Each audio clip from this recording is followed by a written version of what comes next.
Vidyasri Subramaniam thought for the day. ஒருத்தர் வந்து அமெரிக்காவில் அவர் வந்து ஒரு ப்ரைவேட் ஜெட் கம்பெனி ஆரம்பிக்கிறார்.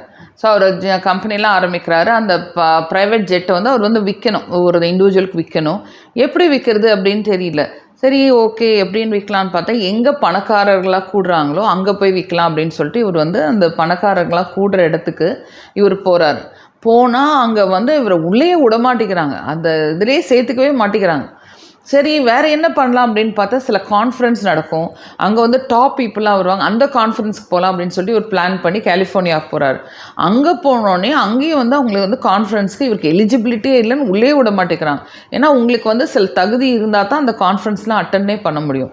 இவர் எப்படி தான் பார்க்குறது? ஏன்னா இவர் பண்ணுற வேலையை வந்து ஒரு நார்மலான மக்களுக்கு கொண்டு போய் சேர முடியாது. கண்டிப்பாக பணக்காரங்க மட்டும்தான் இதை வந்து வாங்குவாங்க. என்ன பண்ணலான்னு இவருக்கு புரியல. அப்புறம் பார்த்தா இந்த கான்ஃபரன்ஸ் நடக்கிறதுக்கு வெளியில் வந்து ஒரு காஃபி ஷாப் இருக்குது. அங்கே பார்த்தீங்கன்னா நிறைய பேர் வந்துட்டு போயிட்டே இருக்காங்க. இவர் என்னடா இங்கே உள்ளே விட மாட்டேங்கிறாங்க, ஆனால் அங்கே ரொம்ப கூட்டமாக இருக்கே அப்படின்னு சொல்லிட்டு இவர் அங்கே போய் காஃபி குடிக்கலாம் அப்படின்னு சொல்லிட்டு போனால் நிறைய பேர் என்ன பண்ணுறாங்கன்னா ஒரு காஃபியும் ஒரு மஃபினும் வாங்கி சாப்பிட்டுட்டு அங்கே அப்படியே கேஷுவலாக பேசிட்டு அப்புறம் தான் கான்ஃபரன்ஸ்க்கு வராங்க. ஓகே அப்படின்னு சொல்லிட்டு இவர் போய் 2-3 நாள் அங்கேயே உட்கார்றாரு. இவருக்கு புரியுது, ஓகே, இந்த கான்ஃபரன்ஸ்க்கு வரவங்க எல்லாமே இங்கே காஃபியும் இந்த மஃபினும் சாப்பிட்டு தான் போகிறாங்க அப்படின்னு இவருக்கு புரிஞ்சிருது. அடுத்த நாள் என்ன பண்ணுறாருன்னா, காலையில் நேரமாக போய் 5 மணிக்கெலாம் போயிட்டு அங்கே இருக்கிற மஃபின் பூராவுமே வாங்கிடுறாரு. மஃபின் பூராவுமே வாங்கிட்டு அங்கேயே வெளியிலவே வெயிட் பண்ணிகிட்டு இருக்காரு. அப்போ வந்து நிறைய பேர் என்ன பண்ணுறாங்கன்னா, அது அஸ் யூஷுவல் காஃபியும் மஃபினும் வாங்க வர்றாங்க. ஸோ அவங்க வந்து நிறைய பேர்கிட்ட இல்லை காஃபி மட்டும்தான் இருக்குது, மஃபின் இல்லை அப்படின்னு சொல்கிறாங்க. அப்புறம் இவர் ஒருத்தர் வந்து காஃபி மட்டும் வாங்கிட்டு அவர் அப்படியே டிசப்பாயிண்டடாக வெளியில் வரும்போது இவர் வந்து, சார், நான் என்கிட்ட ஒரு எக்ஸ்ட்ரா மஃபின் இருக்குது, உங்களுக்கு வேணுமா அப்படின்னோடனே அவர் ஓகே அப்படின்னு சொல்லிட்டு அவர் வந்து அந்த மஃபின் வாங்குறார்.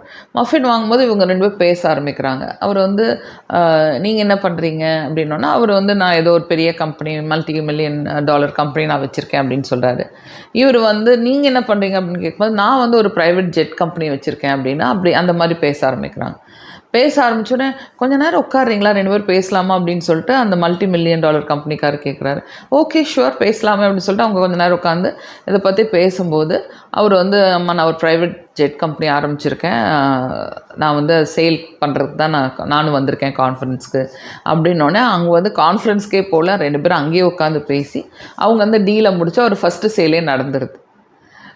என்ன அப்படின்னா, நம்ம வந்து ஒரு ப்ராடக்டை பண்ணிடுறோம், ஒரு ப்ராடக்டை பண்ணுறது வந்து மேட்ரு கிடையாதுன்னு எல்லாருக்குமே வந்து ஒரு ப்ராடக்டை பண்ணணும் அப்படின்னு சொல்லிட்டு ஒரு இமேஜினேஷன், ஒரு தர்ஸ்ட் எல்லாருக்குமே இருக்குது. அங்கே பிரச்சனையே இல்லை. ஓகே, ஒரு ப்ராடக்டை உருவாக்குறதுல பெரிய பிரச்சனை இல்லை. நமக்கு எங்கே பிரச்சனை ஆரம்பிக்குதுன்னா, அது எப்படி ஃபஸ்ட்டு சேல் பண்ண போகிறோம், அந்த சேல் சக்ஸஸ்ஃபுல்லான கரெக்டான ஆள்கிட்ட பண்ணுறோமா அப்படிங்கிறது மட்டும்தான் நம்மளோட பிரச்சனை. ஆனால் அந்த சேலை பண்ணுறதுக்கு நம்ம எவ்வளோ தூரம் நம்ம வந்து ஃபஸ்ட்டு வந்து அந்த சேலை பண்ணணும்னு சொல்லிட்டு நம்ம எவ்வளோ பசியில் இருக்கோமோ, எவ்வளோ வெறியில் இருக்கோமோ, எவ்வளோ வந்து அதை கீனாக இருக்கோமோ, அந்த சேல் நம்ம கண்டிப்பாக நடக்கும்.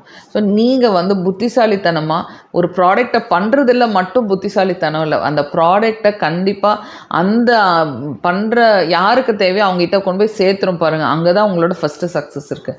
அதை நீங்கள் கரெக்டானு பாருங்கள். நீங்கள் வந்து ஒரு ப்ராடக்டை R&D பண்ணுறது மட்டும் இல்லாமல் R&D இன் சேல்ஸையும் நீங்கள் வந்து எப்போ உங்களோட டைம் அண்ட் மணி அண்ட் உங்களோட தாட்ஸை இன்வெஸ்ட் பண்ணுறீங்களோ அப்போ உங்களுக்கு வெற்றி கண்டிப்பாக கிடைக்கும். ஓகேயா?